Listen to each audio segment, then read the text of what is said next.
If you have ever bought a lavender plant, watched it thrive for a few weeks, and then slowly watched it decline, leaves yellowing, stems going woody and bare, the whole plant collapsing into something gray and sorry-looking, you are not alone. And more importantly, you did not fail the plant failed you. Or rather, the advice you were given about how to care for it failed you. Because here is the thing most lavender care content never says directly enough. Almost every instinct a good gardener has is wrong when it comes to lavender. The instinct to water it regularly because it looks dry? Wrong. The instinct to feed it because it looks pale and tired? Wrong. The instinct to cut it back hard when it gets woody? Potentially fatal. The instinct to move it to a sheltered spot out of harsh conditions? Wrong again. Lavender does not want to be pampered, it wants to be slightly stressed. It evolved on the rocky, wind-swept hillsides of the Mediterranean. Poor soil, sharp drainage, scorching summer sun, and months without meaningful rainfall. Every care mistake that kills lavender in a garden or a container is a mistake made by giving it too much of something it was never designed to receive. Too much water, too much nutrition, too much shelter, too much of the wrong kind of pruning. This video goes through every one of those mistakes, what they are, what they actually do to the plant at a biological level, and exactly what to do instead. 6 things that determine whether your lavender thrives or slowly declines. Get all 6 right, and lavender becomes one of the most effortless, fragrant, and long-lived plants you can grow. Get even one of them consistently wrong, and you will keep repeating the same disappointing cycle. Let us get into it, starting with the mistake that kills more lavender plants than any other. Drop your country in the comments right now and tell me, is your lavender currently thriving, struggling, or somewhere in between? I want to know what this community is working with before we go through the fixes. The problem nobody names clearly enough. Before the 6 fixes, there is one thing worth understanding about lavender that changes how you think about every decision you make with it. Lavender is not a garden plant that happens to tolerate dry conditions. It is a dry climate plant that has been placed into gardens. That distinction sounds subtle, but it's everything. In its native Mediterranean habitat, lavender grows in alkaline, rocky, nutrient-poor soil that drains completely after rain. It experiences long periods without water, real drought, not the 2-day gap between waterings that most gardeners think of as dry. It grows in full, unobstructed sun with constant airflow across every part of the plant. It is never mulched, it is never fed, it is never wrapped in fleece or sheltered from the wind. When gardeners treat lavender like a typical garden plant, watering it on a schedule, putting it in nutrient-rich compost, keeping it in a sheltered, humid position, they're not being attentive, they're systematically recreating the conditions that the plant spent thousands of years evolving to escape. The result is always the same. A plant that looks reasonable for a season, then slowly succumbs to the fungal root diseases that thrive in exactly the moist, sheltered, nutrient-rich environment the gardener carefully created for it. Keep that in mind as we go through each fix. The goal is not to create comfortable conditions for lavender. The goal is to recreate, as closely as possible, the conditions of a dry Mediterranean hillside. Everything that follows is a step toward that.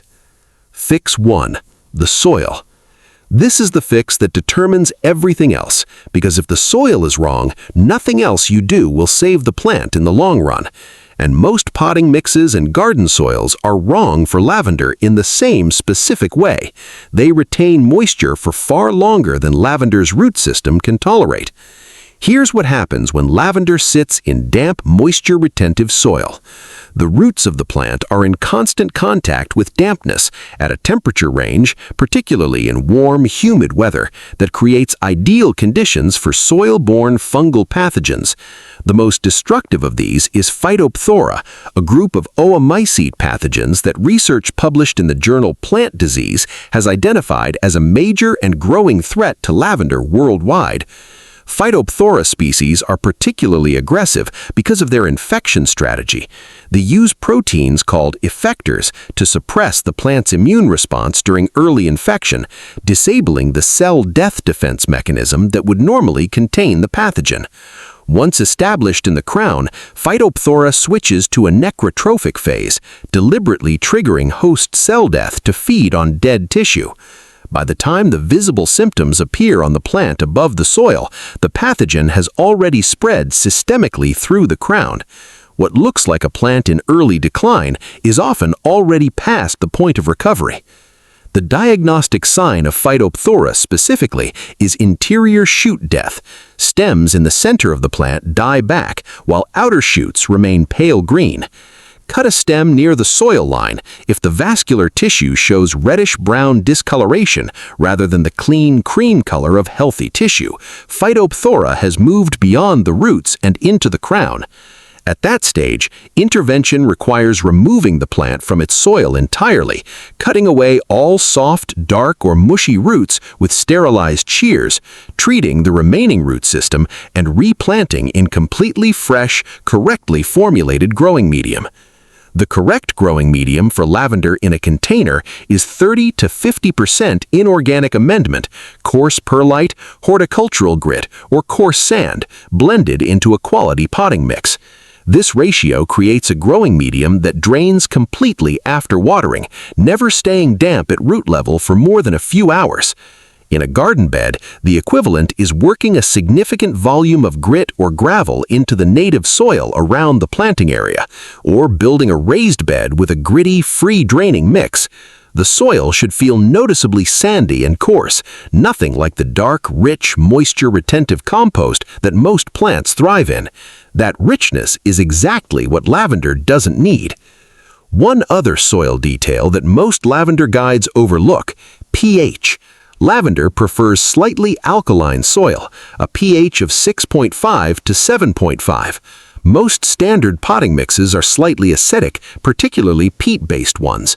A small addition of garden lime or crushed oyster shell to the mix raises the pH into the range that lavender evolved to grow in and creates conditions less hospitable to the fungal pathogens that cause root rot. It's a low-cost amendment that meaningfully improves long-term performance. Fix 2. Watering. The single most common cause of lavender death in gardens and containers is overwatering, not dramatic drowning, but the steady, well-intentioned habit of keeping the soil consistently moist, because that is what good gardeners do with their plants. Lavender does not want consistent moisture. It wants drought, followed by deep watering, followed by drought again.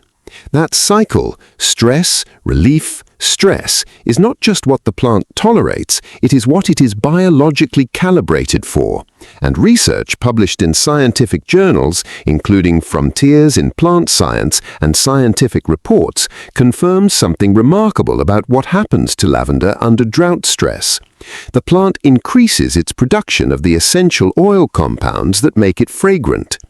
Linalool, the primary aromatic monoterpene in lavender oil and the compound responsible for the characteristic scent, along with linalool acetate and other oxygenated monoterpenes, increase in concentration when the plant experiences water deficit. The lavender plant that is allowed to dry out properly between waterings is not a struggling plant.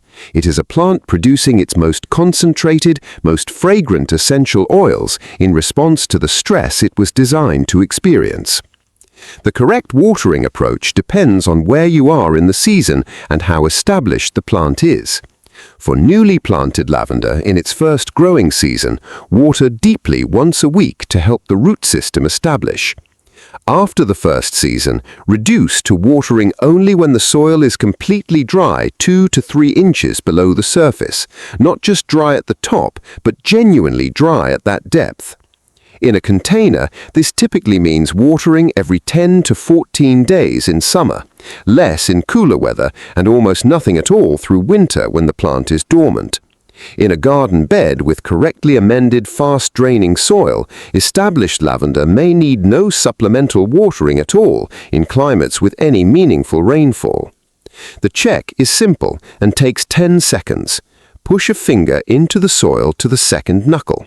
If you feel any moisture at that depth, do not water. If the soil feels dry all the way down, water thoroughly, enough that water runs through the drainage holes if you are in a container, and then do not check again for a week. The mistake is not checking. The mistake is watering on a schedule rather than in response to what the soil is actually telling you. One specific situation worth addressing. Overwatered lavender that is still alive often looks deceptively healthy above the soil, while the root system has already begun declining below it. If you notice the plant looking slightly dull, the foliage slightly soft and pale despite regular watering, and a faint musty smell from the soil, stop watering immediately. Allow the soil to dry out completely and then assess the root system by carefully lifting the plant. Healthy roots are white to cream-colored and firm. Dark, soft, or mushy roots have already succumbed to fungal rot and must be removed before replanting in fresh, fast-draining medium. Fix 3. Pruning. Lavender pruning is the care task where good intentions cause the most irreversible damage, and the reason is a biological characteristic of the plant that most gardeners never get clearly explained.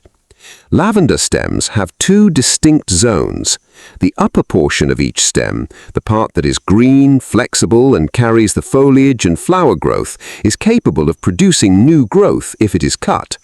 This is the living, regenerative tissue of the plant. Below it, further down toward the base, is the older gray-brown woody section, lignified tissue that the plant has produced over previous seasons. This woody zone contains no dormant buds capable of producing new shoots. If you cut into it, the stem does not regenerate. It simply sits there, cut, and eventually dies back. This is not a recoverable situation. Once a lavender stem is cut below the green tissue into the wood, that stem is gone. This is why lavender that has been correctly pruned, cut hard back into the woody base, develops the bold, brown, gaping center that is one of the most recognizable signs of a lavender in long-term decline. Each incorrectly pruned stem leaves a permanent gap in the plant's structure. Over multiple seasons of hard pruning, the plant goes from a dense mounded specimen to a loose, open, half-dead looking structure with bare wood in the center and thin growth around the edges. The correct pruning approach is specific and consistent. Prune twice a year, once in early spring as new growth begins to emerge, and once in late summer after the main flowering flush has finished. On each occasion, remove no more than 1/3 of the green, soft growth from each stem. The cut should land in the green zone, above any visible woody tissue, where the stem is still actively producing growth. Do not try to cut the plant down to a smaller size all at once if it has become large and woody. You cannot reverse years of unmanaged growth without losing stems. Work gradually over 2 to 3 seasons, cutting back into the green zone each time and allowing the plant to fill outward. The shape to aim for is a tight, rounded mound, wider than it is tall, with the center dense and the edges softly arching. That shape is both the most attractive and the most structurally sound form for lavender. It maximizes airflow through the center of the plant, which is the other reason correct pruning matters. A dense, rounded lavender mound with open architecture dries faster after rain and maintains better air circulation than a loosely open, sprawling plant, directly reducing the humid conditions that fungal diseases favor. Fix 4. Sunlight. Lavender requires full, direct, unfiltered sunlight, and the threshold is non-negotiable. A minimum of 6 hours of direct sun daily. 8 hours is better, 10 is better still. This is one of the clearest cases in gardening where the phrase full sun actually means full sun, not dappled light, not a few hours of morning sun followed by bright shade, not a south-facing position that is partially obstructed by a fence or a neighboring building. Lavender evolved on open hillsides with unrestricted sun exposure across the full width of the growing day. Even 2 or 3 hours less direct sun than the minimum begins to affect the plant in measurable ways: slower growth, less compact habit, reduced oil production in the foliage, and, crucially, foliage that stays damper longer after rain or dew because the sun is not there to evaporate it quickly. That retained surface moisture is one of the contributing factors to the fungal issues that affect poorly sited lavender. The practical implication for gardeners is this: if you have a choice of position, always choose the sunniest one available, even if it feels harsh or exposed. A lavender plant in baking reflected heat from a south-facing wall with 6 hours of unobstructed sun will consistently outperform the same variety in a more sheltered, partially shaded position that feels like a better environment. Lavender native habitat is harsh. It does not need protection from harshness. It needs harshness. For indoor lavender, a question that comes up consistently, the honest answer is that growing lavender successfully indoors is genuinely difficult without supplemental lighting. A south-facing windowsill in a bright room provides perhaps 3 to 4 hours of direct sun on a clear day, diminishing significantly in winter. Lavender in these conditions tends to produce pale, elongated, fragrance-poor growth that gradually declines over several months. If you want to grow lavender indoors long-term, a full-spectrum grow light positioned close to the plant and running for 12 to 14 hours daily is the only reliable way to give it the light intensity it needs. Otherwise, lavender belongs outside or in a conservatory with maximum glass exposure to the sun. Fix 5. Fertilizer. Stop feeding your lavender. This is one of the few pieces of care advice where the correct answer is simply to do nothing, and where doing something actively makes the plant worse. Lavender evolved in nutrient-poor, alkaline, rocky Mediterranean soil. The plant's entire physiology is calibrated for an environment where nitrogen and phosphorus are scarce. When you introduce a balanced or nitrogen-rich fertilizer into a container or bed, you are creating an artificial abundance of nutrients the plant was never designed to process efficiently. The result is predictable and consistent: a rapid flush of soft, lush, dark green foliage growth that looks initially impressive and is actually a problem. That soft, fast-growing tissue is more susceptible to fungal disease, less cold-hardy, more prone to flopping and losing its compact habit, and, counterintuitively, significantly less fragrant than the growth produced by an unfed plant. The fragrance of lavender and its essential oil quality comes from the same stress response biology that makes drought a net positive for the plant. When lavender is under mild nutritional stress, growing in lean soil without supplemental feeding, it produces more of the secondary metabolites, particularly the oxygenated monoterpenes like linalool and linaloyl acetate, that give the plant its aromatic character. A well-fed lavender plant is a less fragrant lavender. The lush green growth looks better to the human eye, but it smells less of lavender, which, for a plant grown primarily for its fragrance, is a direct reduction in the thing that makes it worth growing. For a container plant that has been in the same pot for 3 or more years and shows signs of genuine depletion, very pale foliage, dramatically slowed growth, and almost no flower production despite correct light and watering, in this case, a single application of a low-nitrogen, high-potassium fertilizer in early spring, something formulated for Mediterranean herbs or tomatoes, gives the plant a light boost without triggering the soft, floppy overgrowth that nitrogen-heavy feeds produce. 1 application per year at most. In most cases, refreshing the top layer of growing medium with a small amount of grit-amended compost achieves the same result without the risk. Fix 6. Air circulation. Air circulation is the most consistently overlooked variable in lavender care, and it is the one that ties everything else together. Because almost every disease problem that affects lavender, from the Phytophthora crown rot described in Fix 1 to the Schwab disease caused by Phomopsis lavandali that produces dieback and brown patches on established plants, is either caused or significantly worsened by still, humid air around the plant. Lavender on a Mediterranean hillside experiences constant airflow. The breeze moves through the plant continuously, drying the foliage after dew or rain, keeping the crown and the soil surface aerated, and preventing the microenvironment of still humidity that allows fungal spores to germinate and infect plant tissue. In a garden, the equivalent of that hillside airflow is placement in an open position with no dense plantings crowding the lavender on all sides and no structure immediately behind it blocking air movement.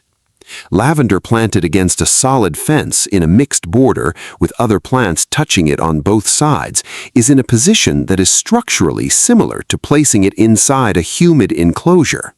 The still air that accumulates in that position is exactly what the plant's pathogens need to establish. In a container, the airflow problem is more manageable. You can move the pot. But the same principle applies. Position lavender where air moves around it, not where it sits in a still, sheltered corner. A position on a sunny terrace, an exposed patio, a south-facing step, or a balcony with good exposure to the prevailing breeze is dramatically better for long-term lavender health than a sheltered, enclosed courtyard where the air barely moves. Spacing matters significantly in beds where multiple lavender plants are grown together. Commercial lavender growers space plants at a minimum of 3 feet apart, not for aesthetic reasons, but because that spacing maintains the airflow between plants that prevents the rapid spread of fungal disease from one specimen to another. Home gardeners who plant lavender too closely together, attracted by the visual density it creates initially, often find that a fungal problem that begins in one plant spreads through the entire planting within a single season. Space generously. Allow air to move through every part of every plant. It is the lowest effort, highest impact protection available against the diseases that most commonly end lavender plantings. What to do if your lavender is currently declining? If your lavender is currently declining, woody in the center, sparse and gray at the edges, or collapsing despite what seemed like reasonable care, the first thing to do is diagnose which of the 6 variables is the actual problem before taking any action. Check the roots. Lift the plant or feel the base of the stems at soil level. Soft, dark tissue at the crown or dark, mushy roots means fungal rot is already present. Remove the plant from its soil, cut away all affected root and crown tissue with sterilized shears, dust the remaining roots with a sulfur-based fungicide or allow them to dry in the air for an hour, and replant in fresh, gritty growing medium. Do not return it to the same soil, the pathogen will still be present. Check the position. Count the actual hours of direct sun the plant receives at this time of year, not your estimate of what it should receive. If the answer is fewer than 6 hours, moving the plant to a better position is the single highest impact action you can take. Check the pruning history. If the plant has been cut into the woody base and has significant areas of bare, gray-brown wood that are not producing growth, those sections will not recover. The plant may still be worth saving. Cut back everything that is producing green growth correctly, following the 1/3 rule in the green zone, and allow the plant to regenerate from the living sections. If more than 60 to 70% of the plant is bare, woody wood with no living green tissue, the plant is unlikely to recover fully, and replacement with a correctly managed specimen is the more practical decision. If the plant is alive, showing some green growth, and none of the above issues are severe, change the soil, adjust the watering, give it more sun, and stop feeding it. Then give it a full growing season before making any further judgments.